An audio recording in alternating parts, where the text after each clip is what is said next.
오늘은 주님의 말씀을 사랑하는 마음으로 저와 여러분이 한 절씩 나누어서 보시겠습니다. 제가 13절 말씀 먼저 읽습니다.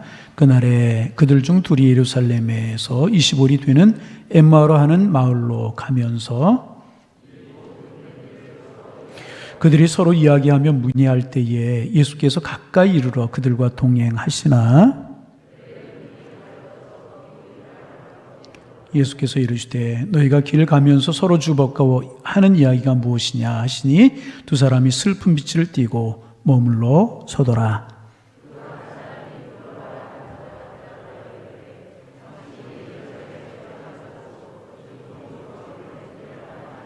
이르시되 무슨 일이냐 이르되 나사렛 예수의 일이니 그는 하나님과 모든 백성 앞에서 말한 일에 말과 일에 능하신 선지자이거늘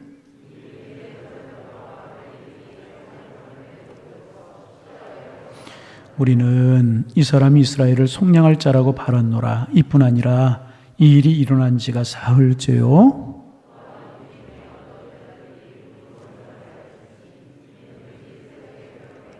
그의 시체는 보지 못하고 와서 그가 살아나셨다 하는 천사들의 나타남을 보았다 함이라.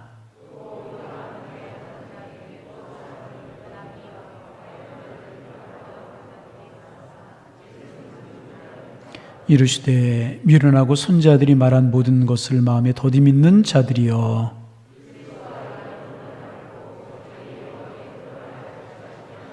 함께 보십니다. 이에 모세와 모든 선지자의 글로 시작하여 모든 성경에 쓴 바 자기에 관한 것을 자세히 설명하시니라. 아멘. 코로나로 인해서 우리가 두렵고 또 불안 가운데 있고 여러 가지 근심거리와 걱정거리로 인하여 염려하고 있는 우리에게 예수님 부활하셨습니다. 이 소식보다 더 놀라운 소식이 어디에 있겠습니까? 감사와 기쁨과 평강이 넘치는 그런 부활주일이 되시기를 주님의 이름으로 축원합니다. 로마에 가면 도미네 코바디스라고 하는 성당이 좀 띄워주세요. 저런 성당이 있다고 그래요. 도미네 코바디스 도미네로 우리가 알고 있죠. 저런 성당이 있는데 이 성당에는 다음과 같은 유래가 있다고 그래요. 조금 띄워주세요. 그냥 주 64년 로마에 큰 이제 화재가 발생했을 때 네로 황제가 기독교인들을 방화범으로 몰잖아요. 그래서 이제 기독교인들이 방화를 했다. 죄를 뒤집어 씌워서 기독교인들을 무차별하게 박해를 했습니다. 그 와중에 수많은 성도들이 순교를 하고 박해를 당하고 그러지 않았습니까? 그때 베드로가 그 말할 수 없는 박해를 피해서 로마 밖으로 빠져나가려고 했습니다. 서둘러 길을 재촉하던 베드로는 노상에서 부활하신 그리스도를 만나게 됩니다. 베드로는 그리스도를 보고 엎드려서 부활하신 주님께 물어요. 주님 어디로 가십니까? 도미네 코바디스 라고 물어요. 주님 어디로 가십니까? 물어요. 그럴 때 주님이 대답하셔요. 나는 내가 버린 양들을 위해서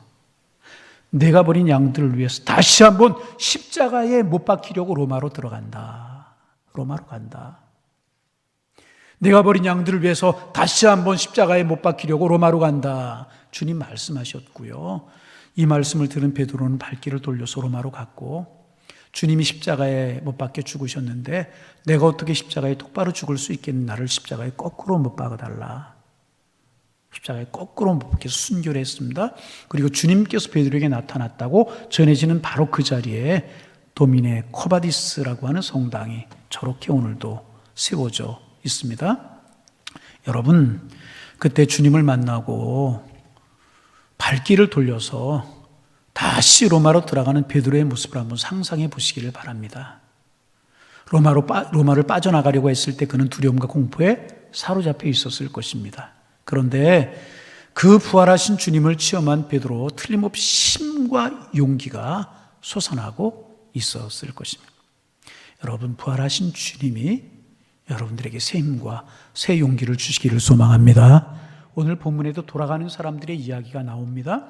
이들은 예수님의 12 제자 중에 속한 사람들은 아니었지만 이들도 주님의 제자들이었습니다. 한 사람의 이름이 글로바였던 것으로 성경에 기록하고 있고요. 또 한 사람의 이름은 알 수가 없습니다. 성경에 기록되고 있지가 않아요. 이들은 예루살렘에서 엠마오로 내려가고 있었습니다. 오늘 성경에 예루살렘에서 엠마오까지 거리가 25리 정도 된다고 그랬는데 12km 정도 된다고 이야기하면 될까요?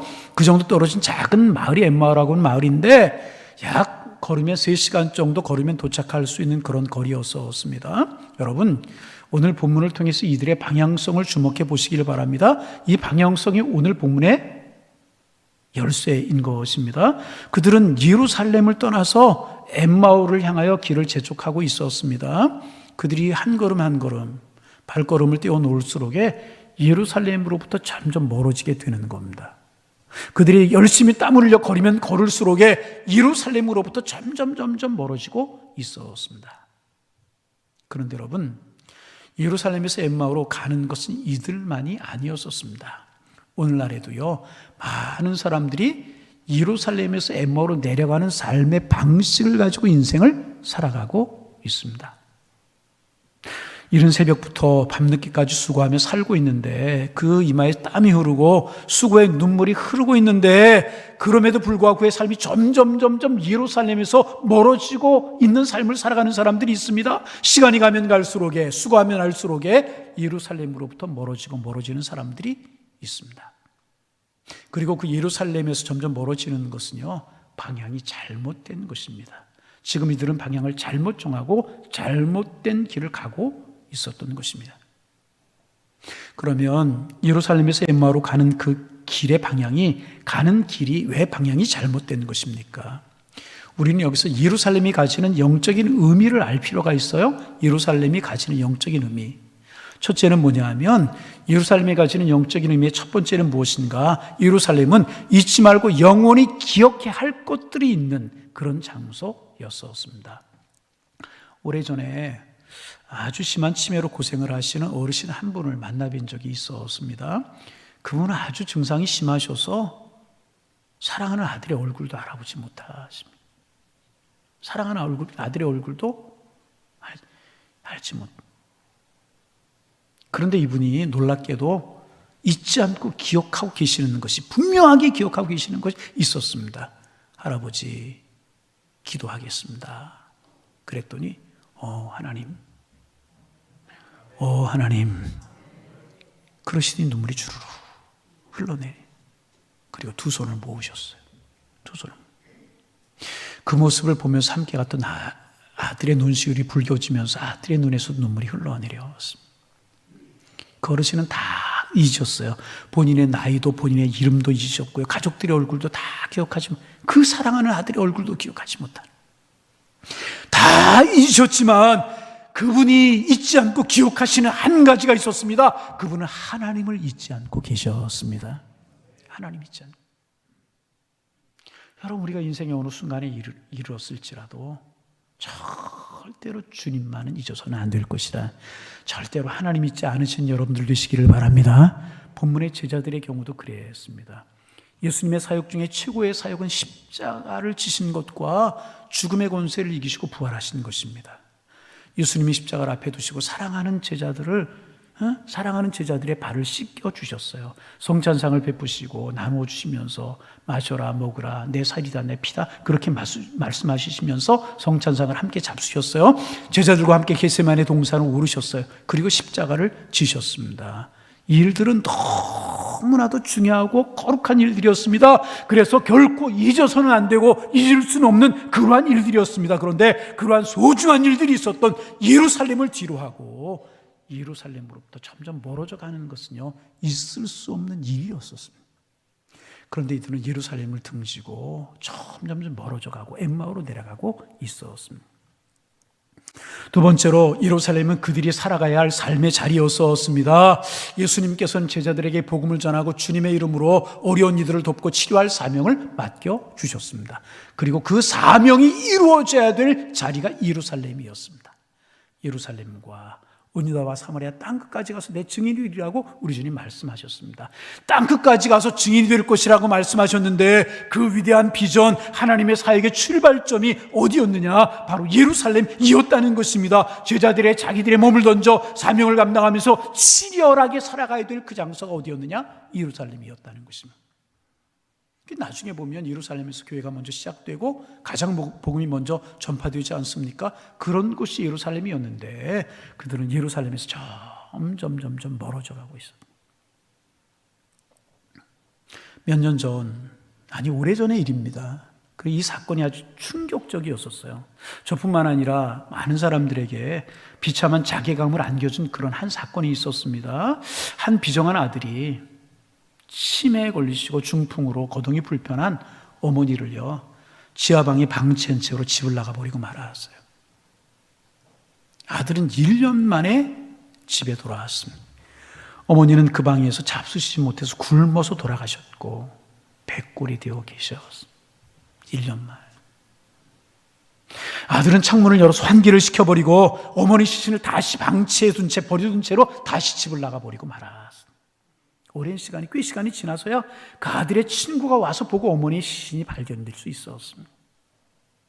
그 아들은요, 이미 아들의 자리를 떠난 것입니다. 아들의 자리를 떠나버리고 만 것.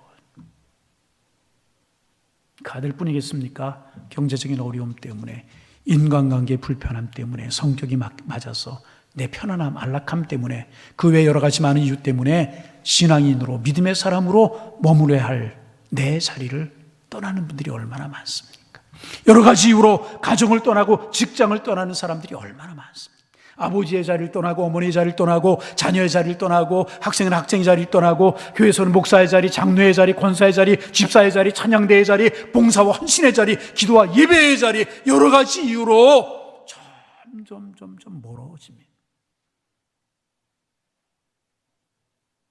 여러분, 예루살렘이라고 하는 현실을 버리고 엠마오라고 하는 이름의 유토피아로 도망하는 사람이 되는 것은요, 그리스도인 되기를 포기하는 것이고 삶의 자리를 포기한 것과 같은 것입니다.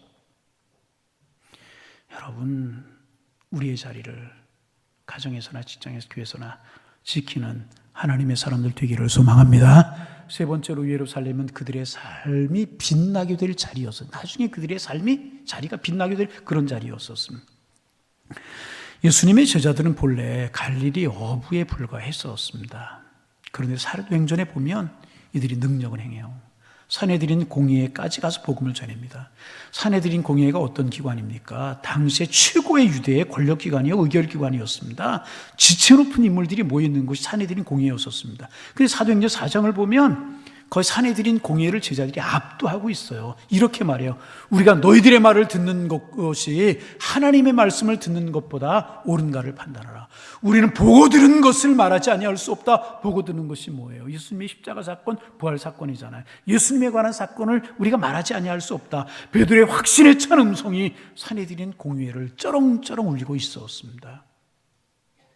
배운 것이 없는 평범한 사람들일 줄 알고 무식한 사람들인 줄 알았지만 산헤드린 공회 회원들은요, 이 제자들의 말을 듣고 할 말을 잊었습니다.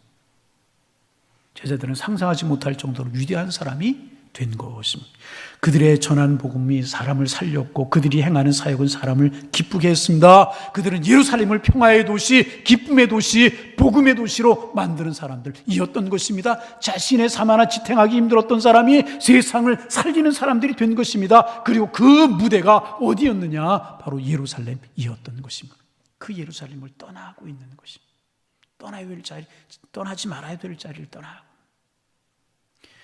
어려서 친하게 지내던 친구가 하나 있었습니다. 오랫동안 소식을 알 수 없었는데 얼마 전에 그 친구의 소식을 들을 수 있었어요. 고등부 지내면서 인기가 참 많았던, 교회에서 인기가 많았던 그런 친구였었어요. 임원도 했고 노래도 잘 부르고 기타도 잘 치고 잘생겼고, 나만큼은 아닌 것 같았지만 하여튼 잘생겼고 운동도 잘했고 인기가 참 좋았어요. 그런데 그만 신앙을 버리고 교회를 떠났어요. 오랜 세월을 보냈어요. 술에 찌들고 세상에 찌들어서 엉망이 되는 인생을 살고 있다는 안타까운 소식을 들을 수 있었습니다. 그가 만약에 그대로 교회에 머물렀고 신앙의 자리에 머물렀다면, 헌신하는 자리에 머물렀다면, 신앙생활을 계속했다면 아마도 훌륭한 장로님이 되지 않았을까, 그런 생각 해보았어. 그런데 신앙의 자리를 떠났어. 있어야 될 자리를 떠났어. 결국 주님이 주시는 은혜와 주님이 주시는 축복을 누리지 못하는 사람이 되어서 엉망으로 뒤엉켜버린 그런 인생을 살고 있다는 소식을 들었습니다. 엠마오로 내려갔기 때문에, 예루살렘이 아니고 엠마오로 내려가 버렸기 때문에 그의 삶이 이렇게 되어버리고 만 거. 넷째로 예루살렘은 성령이 임하실 자리였었습니다. 주님께서는 제자들에게 예루살렘을 떠나지 말고 내게 들은 바 아버지 약속하신 것을 기다리라고, 다시 말하면 성령을 기다리는 말씀이었죠. 제자들은 예수님의 말씀대로 다락방에 모여서 힘써 기도했어요. 예루살렘을 떠나지 않고, 그 예루살렘을 떠나지 않고 힘써 기도했어요. 그리고 드디어 성령이 그들에게 임하였습니다. 완전히 성령님은요, 이들을 딴 사람으로 바꾸어 놓으셨어요. 그런 일이요, 이제 얼마 후에 예루살렘에서 있게 될 것입니다. 예루살렘에서 그런 일이 있게 될 것이란. 그런데 지금 이들은요, 그 성령이 강하게 임할 자리인 예루살렘을 떠나서 엠마오로 가고 있었다는 것입니다. 얼마나 안타까운 모습입니까? 예루살렘, 결코 떠나서는 안 될 자리였다. 흩어졌던 사람도 모여야 되는 자리고요, 힘쓰고 애써서라도 찾아오고 모여올 자리가 예루살렘이었다는 것입니다. 그런데 이 사람들, 그 축복의 자리로부터 점점 멀어져 가고 있었다는 것입니다. 그들이 예루살렘을 버리고 떠나게 된 이유가 무엇일까요? 왜 그들이 예루살렘을 등지고 엠마오로 내려가고 있었습니까? 그것은요, 그들이 절망했기 때문에 그래요. 절망했기 때문에. 그들은 예수님께 희망을 걸었습니다. 주님께서 기적을 행하시고 능력을 행하시는 것을 보면서, 기이한 일을 행하시는 것을 보면서, 죽은 사람을 살리는 걸 보면서, 그분이 압제당하고 있는 자신들을 구원하고 로마로부터 자기들의 나라를 독립시켜서 잘 살게 해줄 것이라고 하는 것을 믿고 부흥을 가져오게 될 것이라고 하는 사실을 믿었던 것입니다. 그런데 그 예수님이 아무런 힘도 한번 써보지 못하고 군병들에 끌려가서 십자가에서 비참하게 처형당하시는 것을 보았습니다. 그 순간, 그 예수님의 모습을 보는 순간 그들의 희망은 물거품이 되어버리고 만 거. 에이, 틀렸다. 더 두고 볼 필요가 없다. 이제 예루살렘을 떠나고 예수님 곁을 떠나야 되겠다. 새로운 유토피아를 찾아 엠마오로 가야 되겠다. 예수님께 걸었던 기대를 다 포기한 것입니다. 그들의 얼굴엔 슬픈 빛이 가득했고, 그들은 그 슬픈 얼굴을 가지고 엠마오로 내려가고 있었던 것입니다. 그런데 여러분, 그들이 엠마오로 내려가고 있었던 그날, 주님께서 말씀하신 대로 부활하신 날이었었습니다. 주님 부활하신. 그럼에도 불구하고 부활의 은혜를, 부활의 감격을 체험하지 못하고 슬픔을 가슴에 안은 채 엠마오로 가고 있었다는 것이, 예수님께서 무덤에서 나오셨어요. 사망 권세를 이기시고 무덤에서 나오셨지만, 부활하셨지만, 그들은 엠마오라고 하는 이름이 붙여진 또 다른 무덤을 향하여 가고 있었다는 것입니다. 그래서 엠마오는요, 부활을 확실히 믿지 못하는 사람들이 모이는 곳인 것입니다. 소망을 포기한 사람들이 모이는 곳, 생명을 포기한 사람들이 모이는 곳이 엠마오인 것입니다. 미래를 포기한, 미래의 축복을 포기한 사람들이 모이는 곳이 엠마오인 것입니다. 그 엠마오로 이들은 내려가고 있었다는 것입니다. 안타까운 일이 아닐 수가 없는 것입니다. 참 안타까운 일입니다. 그런데 여러분, 성경이 성경이고 예수님이 은혜가 되고 복음이 축복이 되는 이유가 뭔지 아십니까? 이들의 이야기가 슬픈 이야기로 끝을 맺지 않았다는 거예요.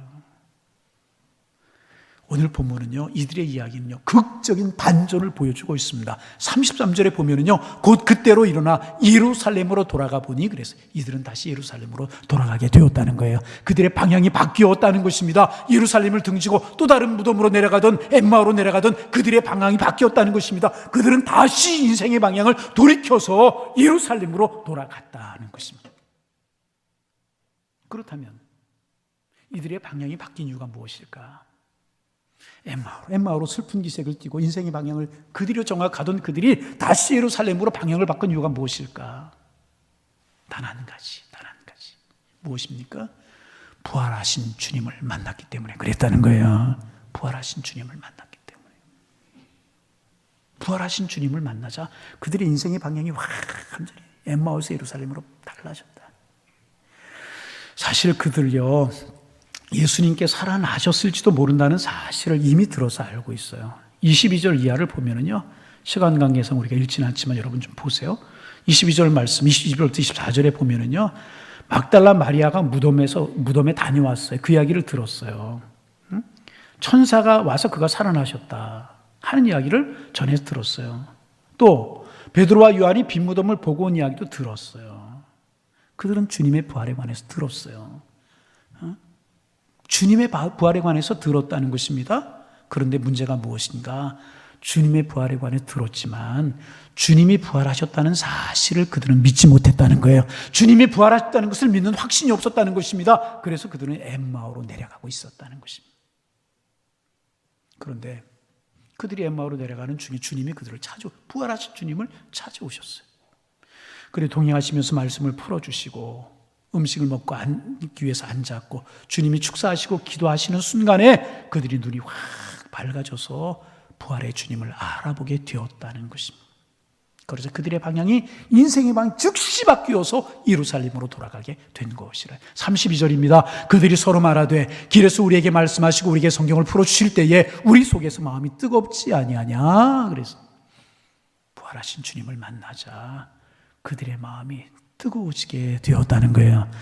여러분 마음이 식어진 분 계십니까? 신앙의 열정이 식어진 분이 계십니까? 주님을 사랑하는 마음이 식어진 분이 계십니까? 인생이 힘든 분이 계십니까? 부활하신 주님 만나서 여러분의 마음이 뜨겁고 성령으로 불붙게 되시기를 주님의 이름으로 축원합니다. 여기서 우리는 하나 발견할 수 있죠. 예수님의 부활이 가지는 놀라운 힘을 발견하게 되는. 예수님의 부활은요 방향을 바꾸는 힘이 있는 것입니다. 예루살렘으로 돌아가게 만드는 힘이 있는 것입니다. 부활신앙은요 버리고 떠났던 가정으로 돌아가게 만들고 내 사명의 자리, 하나님 다신 내 은총의 줄이 버리고 멀어졌던 사명의 자리로 돌아가게 만들어주는 힘이 있게 되는 것입니다. 그리스도인들 어떤 사람? 그리스도인들 돌아서는 사람들.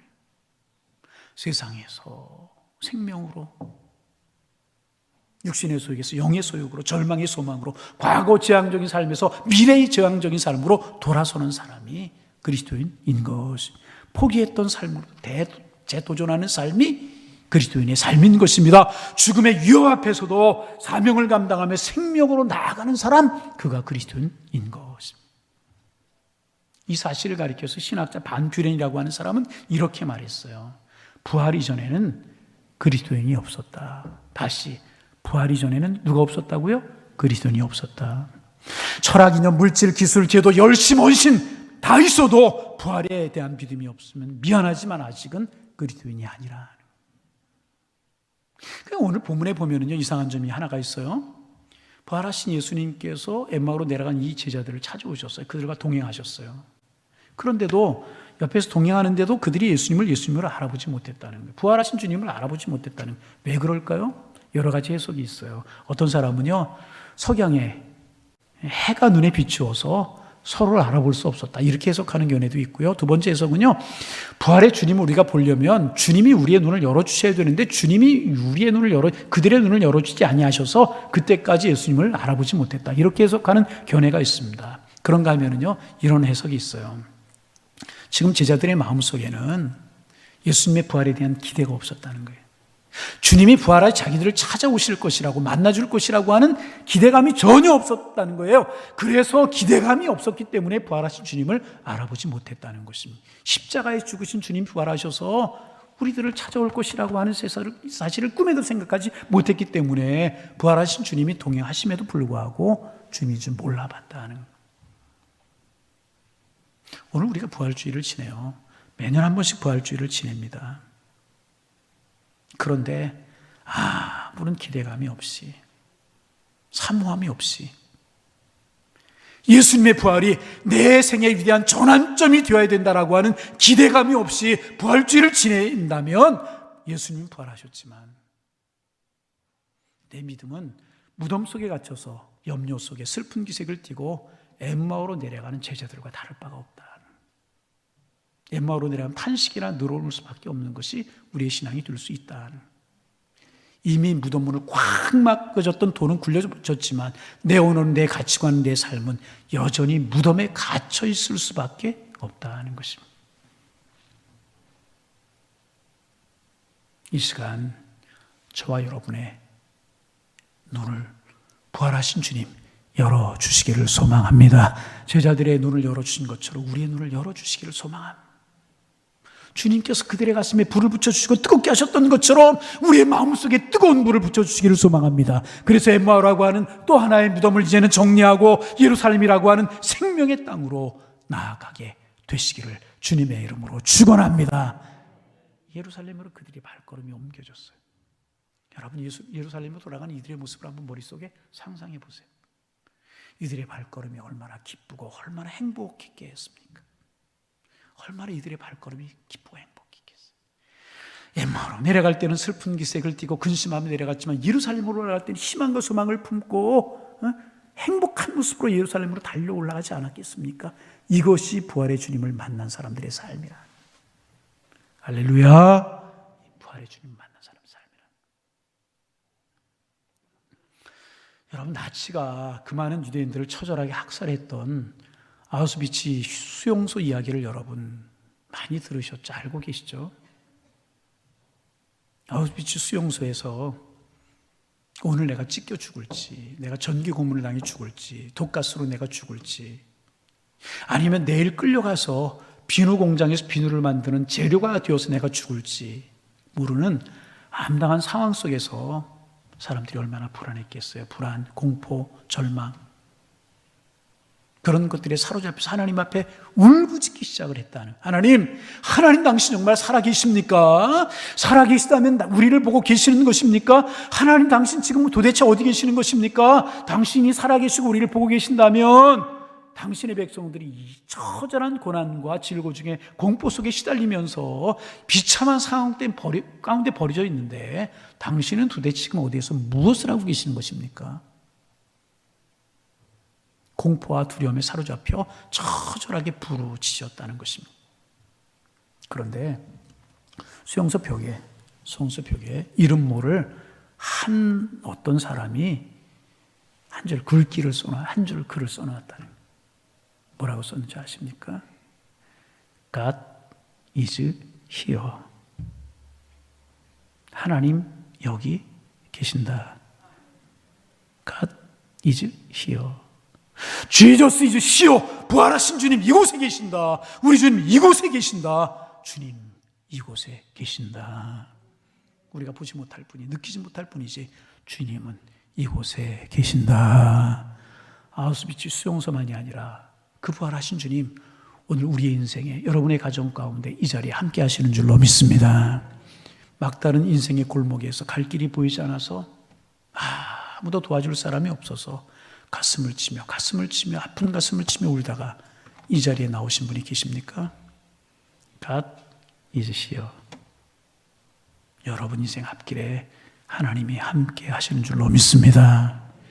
인생의 짐이 너무 무거워서 쩔쩔매다가 쓰러지고 넘어지면 만신창이가 되신 분이 행여나 계시지 아니하십니까? Jesus is here. 부활하신 생명의 주님 여러분과 함께 하십니다. 앞이 보이지 않아 불안해하는 바로 그 자리에 여러분 앞에 하나님이 여러분을 만나시기 위해서 여러분 기다리고 계신다는 것입니다. 예수님 부활하셨어요. 예수님 부활하셨어요. 여러분 오래전에 이야기 자주 하는데요. 교황이 세상을 떠나고 새로운 교황을 선정하고 그럴 때 우리나라 신문에 교황에 관한 기사, 교황청이 기사로 막 도배가 되고 그런 적이 있었잖아요. 근데 그때 그런 절차가 이루어지고 그러면서 신문 머리 기사의 제목이 뭐라고 났냐면 교황 영원히 잠들다. 교황이 영원히 잠들었대요.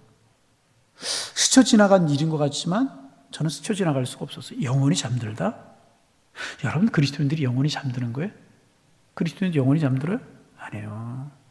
이 땅에서 잠들면 하나님의 나라에서 깨어나는 줄로 믿습니다. 잠들었다. 우리 주님 오시는 그날에 우리 예수님처럼 부활하게 되실 줄로 믿습니다. 부활하게 돼요. 예수님의 부활이 우리에게 그것을 보여주는 것이에요. 예수님 부활하셨어요. 예수님 부활하셨어요. 부활하신 그분은 살아서 이곳에 계십니다. 하나님 보좌, 예수님 하나님 우편에 앉아 계실 뿐만 아니라 지금 우리 가운데 계셔요. 여러분 가정의 문제가 무엇이든지 간에 God is here. Jesus is here. 주님 여기 계셔요. 부활하신 주님은 우리 가운데 살아 계신다.